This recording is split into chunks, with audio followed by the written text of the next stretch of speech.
All right, as you guys are taking that down that first page, you should be pretty close. I bet you guys can do your concentric thing a lot better because your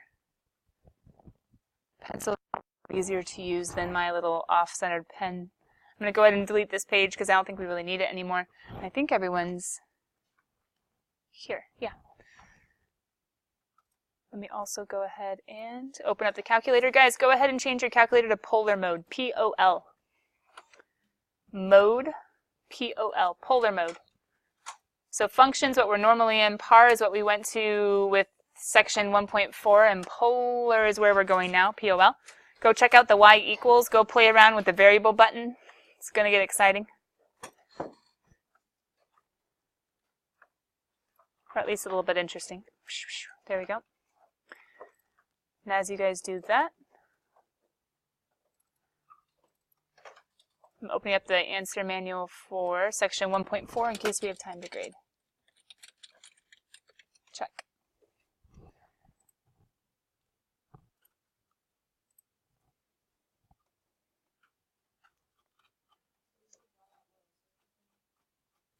Yeah, but draw it the way I did.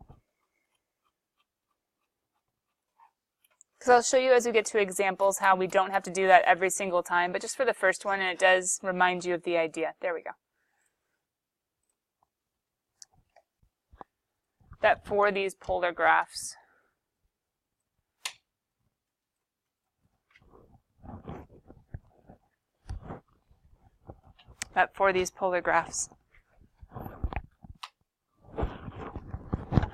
you can still tie them together with units.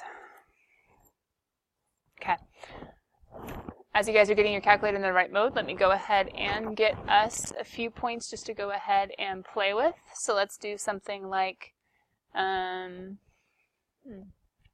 do -1, 0. Let's do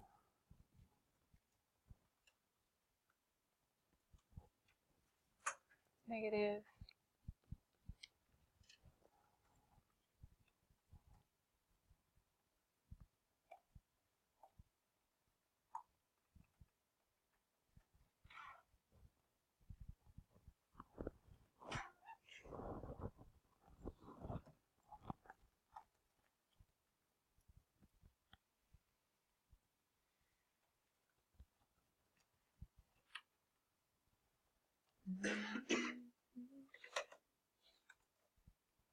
I was going to make it pretty, but I'm not going to make it pretty. Let's go ahead and just do 4 pi over 6. Let's do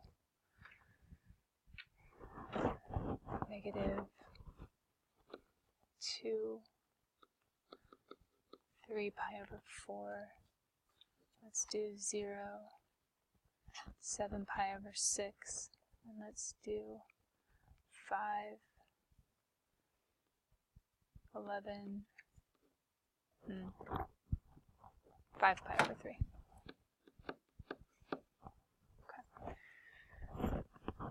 So before we go to graphing that table over there, which is totally random, there's no function attached. I was going to try and do a function attached, but I was like, nah, life's too short.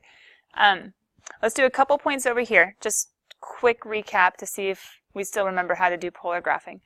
Let's do something like 2. Let's do +2, not negative yet. Let's do +2 with 2 pi over 3. And then let's do -4 with 3 pi over 2.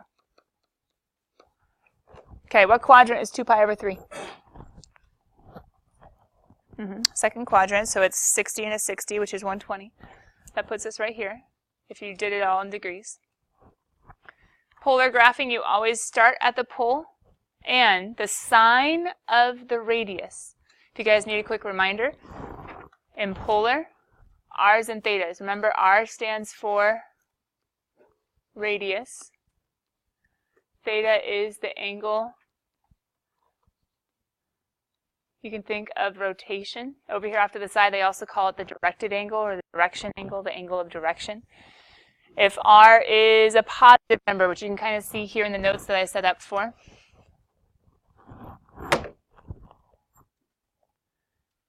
if r is a positive number, then you're going towards the angle. or towards theta. If r is negative, then you're going away from theta. The silly thing I use with my pre-cal kids, because some of you didn't have me,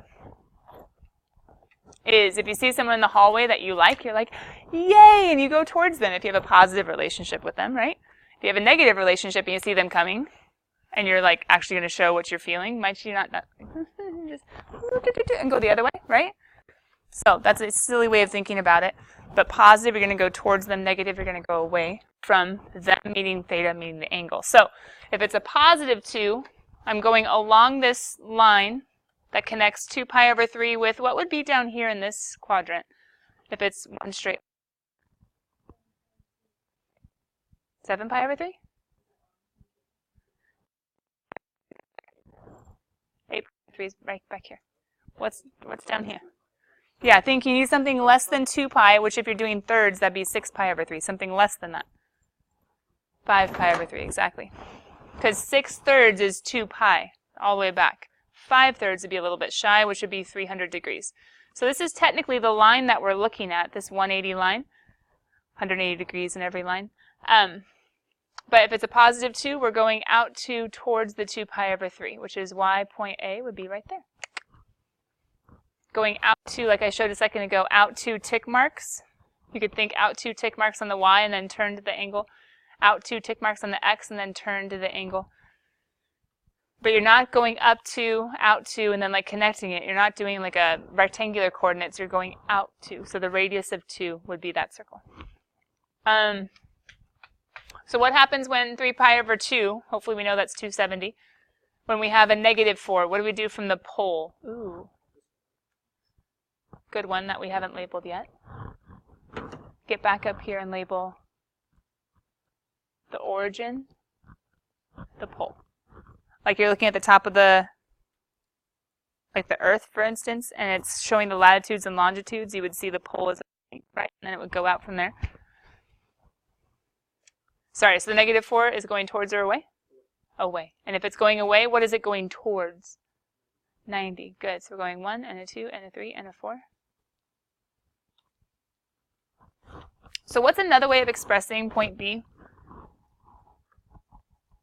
Instead of 4, 3 pi over 2, what's another way? Yeah, 4 pi over 2. What's another way?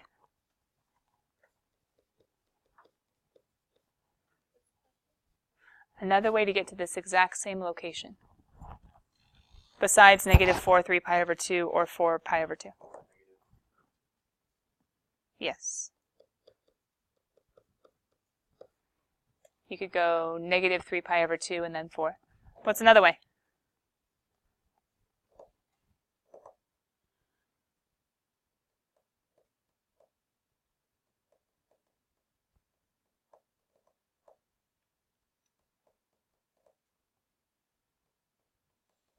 Oh, you guys are more creative than this. What's another way of getting there? So far, we're going pi over 2 out 4. We're going 3 pi over 2 back 4. We're going negative 3 pi over 2 up 4.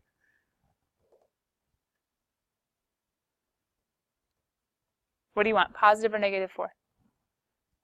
Positive 4. Okay, so if you're going positive 4, you have to somehow land on 90. What's another way of landing on 90 besides pi over 2 and negative 3 pi over 2?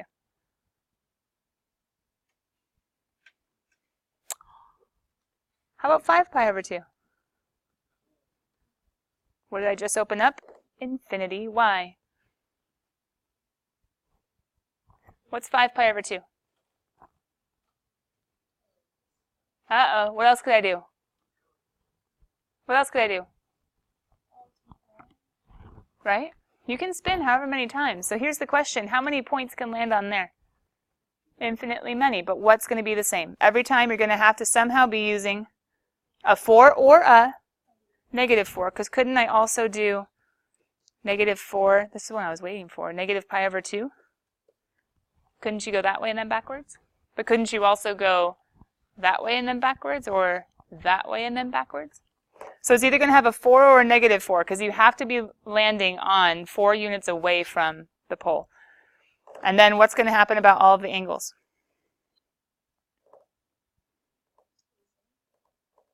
Some sort of odd multiple of pi over 2, right?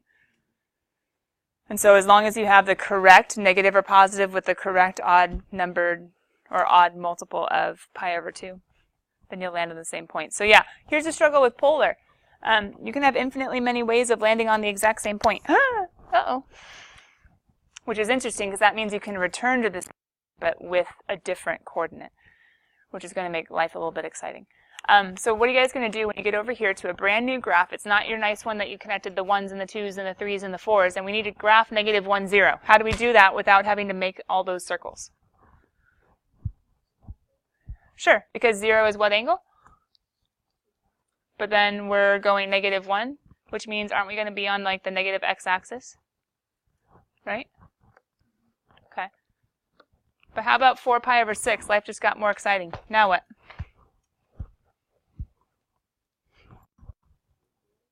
Yeah, I need tick marks of 4. But just to be safe, since we're doing them, let's do them for everybody. Why am I going to go out and go to 5? Because I have a 5. Good. So you can look right away at your radii and be like, okay, I need to go like a 5 by 5 grid. Cool. Where's pi over 6? 30 degrees in the first quadrant. Good, good, good. So couldn't you just do like a... and then check it. 1, nope. 2, nope. 3, nope. 4, yes. Why am I going in a rotation or in a circular pattern? That's how it works, right? Didn't we just put tick marks on the x and on the y, right? We need to go ahead and spin with a radius of 4. The radius of 4 would spin right there. And what am I looking for? I'm looking for an intersection point. Does that make sense? So if you want, could you draw that little dotted line? You could. But the long story short is you're just spinning from the 4 on the y to the 4 on the x because you're going out 4. You don't have to necessarily draw all the in-between steps. You can just go there and be like, sweet, turn, there he is. So what do you guys advise I should do for point C?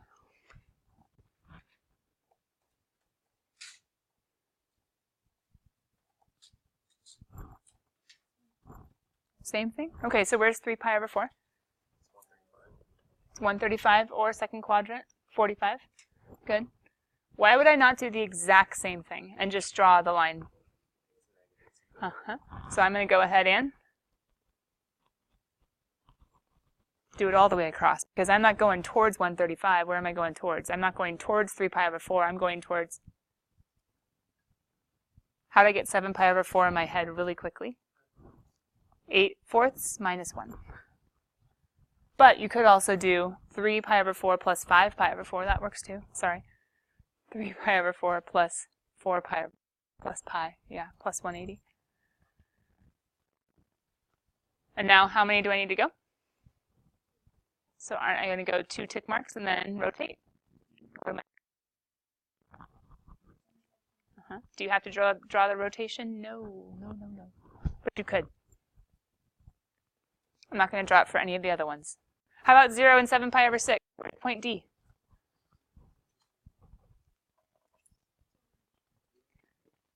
What's a better word for the origin in this mode? Good. You're always going to be at the pole whenever your radius is... You're always going to be at the pole whenever your radius is 0. Then last but not least, advice for 5 pi over 3. Good. 1/3 away from 2 pi, or 6 pi over 3, so it's going to be that 30-degree angle. Why am I just drawing half of it? Not negative, it's positive, so I'm going towards the angle itself. And then why am I going to draw it approximately there? Because I spun, I rotated from the 5 to the 5. Does that make sense, guys? Okay. Now, part of it, going to be a few polar points, probably not tons. Now, here's something that's very particular or very important. There was no function attached to this. There was no, so far we're just doing the coordinates, polar coordinates, but there is not, or we haven't yet seen r equals f of theta. We haven't seen a function yet. So I didn't connect anything because there is not necessarily a pattern or rhyme or a reason. I just gave you random points and we're like, here, play. But usually when you're doing random points, it's a part of a bigger function, which means that we could be like connecting those points. And usually when you connect polar points, you rotate around. But I just gave you totally random points. We're not connecting. We're not trying to put them together. We're just seeing them as isolated points. That's not always the case, though. So what if we were to start talking about equations? What if we were to start talking about equations? Okay, so conversions. I'm not going to necessarily label like which formula is good for converting from what to what, because sometimes it gets all messed up. These are just some tools to keep in your proverbial math tool belt as far as reviewing back from pre-cal. So we're going to be converting in some way, shape, or form from y equals f of x, bless you, to r equals f of theta.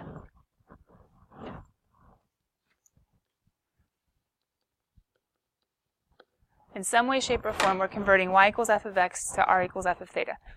So we're converting from rectangular coordinates to polar coordinates, from functions or rectangular functions, Cartesian equations, to polar. And all of it is built on, well, if we just said that we needed and theta to get to our polar point, we could also say we need x and y to get to the exact same point, but a very different way. So to get to a rectangular point, we go over an x and up a y, or up a y and over an x. To get there with a polar point, we turn a theta and go out an r. Some of you guys might be flashing back to vectors because we talked a lot about this when we talked about vectors in pre-cal 2, and this of thinking about a vector in terms of its components or in terms of its magnitude and direction. A little different context, a little different application, but same idea. But the nice thing is as soon as we have all of that labeled, it's like, hey, it's really just a right triangle. So what are some things that relate a right triangle? Which of these formulas is really just Pythagorean theorem? Number 3, good. Right? That's just Pythagorean theorem. Right? Which one is using SOHCAHTOA? That's the obvious one. Why are the other two really just SOHCAHTOA also? Divide the r, and you have adjacent over hypotenuse is cosine. Divide the r, opposite over hypotenuse, sine. So really, it's just right triangle stuff, just written in a way that's going to be helpful to us. Very frequently we'll be using that x equals r cosine of theta, which is a rearrangement of cosine equals adjacent over hypotenuse. Same thing with number 2. So 1, 2, and 4 are really just SOHCAHTOA. Number 3 is Pythagorean theorem. But some of you, it's a lot easier to have them written down and actually like memorized as opposed to just using the picture itself. Well, on the flip side, some of you would rather just have the picture and not even have to worry about the formulas. So it kind of just depends. But let's start playing with these. Sound good? I'm going to dual page it. Ugh. Full screen it? Or is it just too tiny? Stink-a-dink. I can go over the line.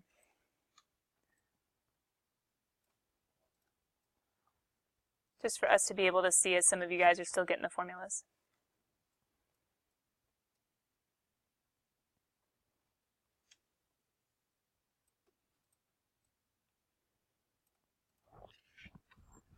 Okay, so they give us the point, negative 3, 3.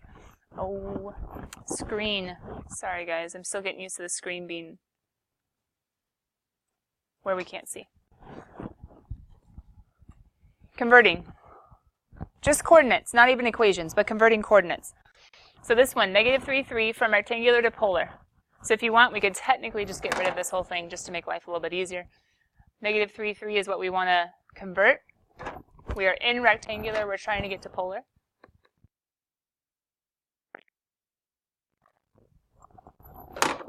Convert down here from polar to rectangular, positive 4 pi over 2.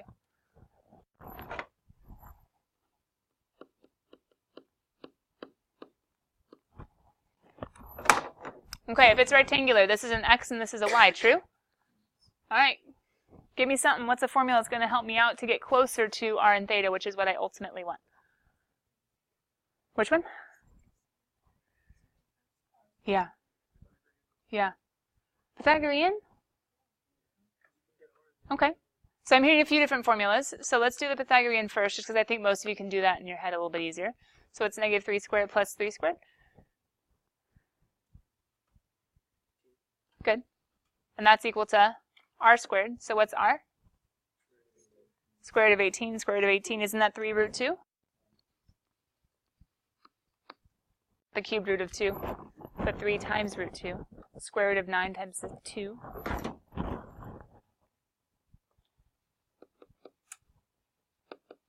Same thing as 3 root 2.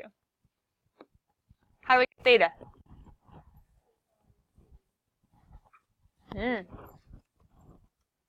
I would need, well, I guess we could plug in a y and an r, or an x and an r. Or we could just do y and x. Because if tangent theta is equal to, now think with me, 3 over negative 3. Some of you would want to go to your calculator and do tangent inverse of 3 over negative 3. Guess what? You'd be wrong. Because the calculator is going to give you negative 45 or negative pi over 4. But that's not the right answer. The right answer would be 3 pi over 4. How come? Even though the calculator wouldn't give it to you. Right, it'd be square root of 2 over 2 over negative square root of 2 over 2. Why would the calculator give you a wrong answer? The quadrant. If you were to graph the point negative 3, 3, what quadrant does that put you in? Yeah, that's easy, right? No stress. Why is the calculator giving me one down here? It doesn't know which one. There's infinitely many answers. And so tangent inverse, which is the function that you would use, tangent inverse only looks for answers between negative pi over 2 and pi over 2. It doesn't even look at quadrants 2 or 3. So it's going to say, oh, hey, tangent is negative 1. I know where. Tangent's negative 1 at negative pi over 4. And it's not wrong. Tangent is, if you do tangent inverse, negative 1 at negative pi over 4. But I need the second quadrant. I need that point. So use your calc knowledge, and if you, well, even your trig knowledge. And if negative pi over 4 is one location of negative 1 but not the right location, how do I get there? Add pi. Add 180 if it was in degrees. So you're going to, if I were you, make a little note to yourself. Danger. Consider the picture. Or danger, consider the location. Beware any points in quadrants 2 or 3. Because tangent inverse, if you do need to use your calculator, if it wasn't unit circle, is not going to take into account the exact location of that point. It's just going to look at, oh, hey, negative 1. I'll find you a negative 1, just not the right negative 1. So, final answer, 3 pi over 2. Sorry, 3 root 2, 3 pi over 4. Could you be smart alecky and put 3 pi over 2, negative 5 pi over 4? Could you be a little spicy and do negative 3 root 2, 5 pi over 4? No, that's not going to work, sorry. Pi over 4. Yeah. 3 root 2, negative pi over 4. You could write infinitely many. You could make me work to see whether or not your point is correct, but it will land on the exact location. And the only way to change it is if you were to either like go down here and go negative, or like do some spinning action and go positive, or do some spinning action and go negative. But why not just do the easy one, which the easy one is turning 3 pi over 4 and out.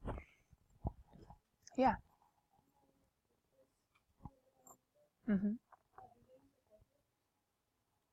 What? Yes. And some of you might be thinking, oh, isn't there like a polar to rectangular and rectangular to polar conversion on the calculator? There is. But I didn't say you get to use the calculator the whole time. Okay, so from polar to rectangular. How do we go from polar to rectangular? Who's this guy? XY? No, r theta. Okay, so look at your formulas. How do I get an xy from r and theta? Yeah, 1 and 2. Can't I just simply plug in and say, oh, sweet, r is 4, and then cosine of pi over 2? y equals 4 sine of pi over 2. Nice. That's not bad. Pi over 2 as long as you know unit circle, yeah? Doesn't it have cosine of 0, sine of 1? So cosine is 0. Yes, what's 4 times 0? One of the most silly common mistakes of the quiz last Wednesday. 4 times sine of pi over 2? I think it was mostly AB. I don't think you guys made it as much. But AB, there was like 10 different kids that said 0 times the square root of 0 minus 5. No, 5 minus 0 is root 5. It was a big struggle. So, what's xy? 0. 4. Dun, dun, dun, dun, dun. And shouldn't you be able to realize that if you were thinking of your polar graphing that you're going out 4 on the pi over 2? Just 0, 4. No big dealio. That's converting points. What if we have to convert equations? Let me bring it down. What if we have to convert equations?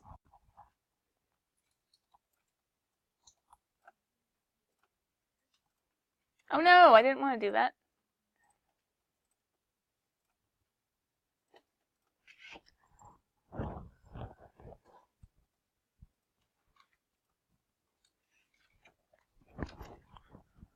The polar graph r equals f of theta. This is going to be weird in your head until you get used to it, because aren't we used to y equals f of x?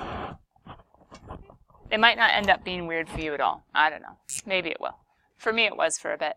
Because y equals f of x is how we would do rectangular equations with x and then y. So the independent came first and the dependent came second.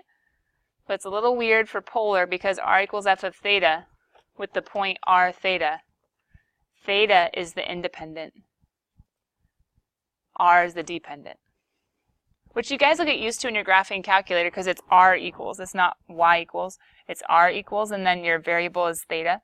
So you'll get used to it kind of there, but it sort of switches in a sense as far as the notation, but it's not a huge, huge, huge deal. Some of you wouldn't even notice it. Just a couple of you guys will get a little bit thrown off because it's written separately, or differently, I should say.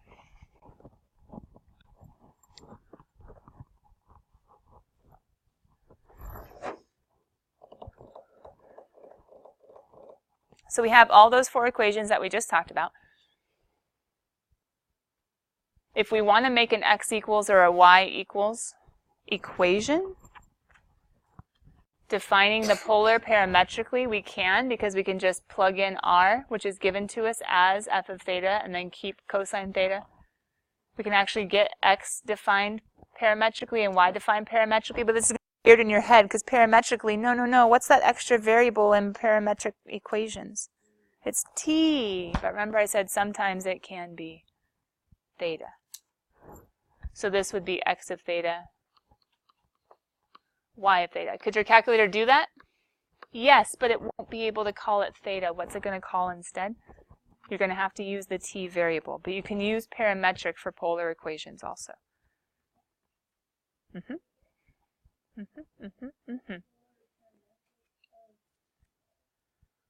So to take a polar r equals f of theta and to make it parametrically defined, you could just plug in f of theta for r. That's all that's going on right here.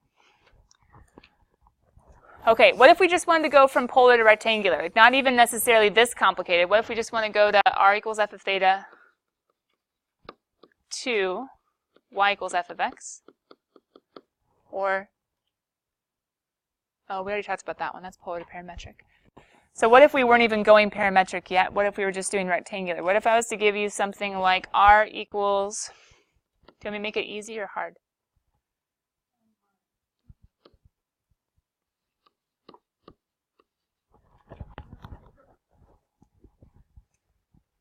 Okay. Why is it hard? It's not sine, it's not cosine, it's not tangent. I can't do secant.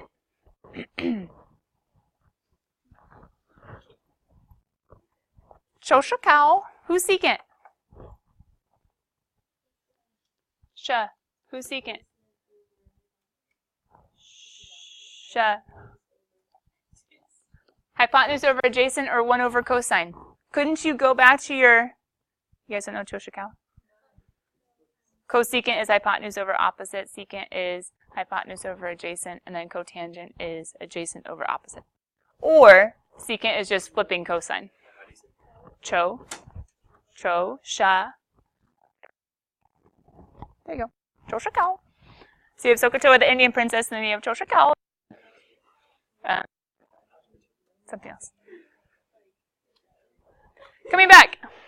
So can't I go ahead and make this just from the right triangle if I was to keep that in my mind? So then couldn't it be, oops.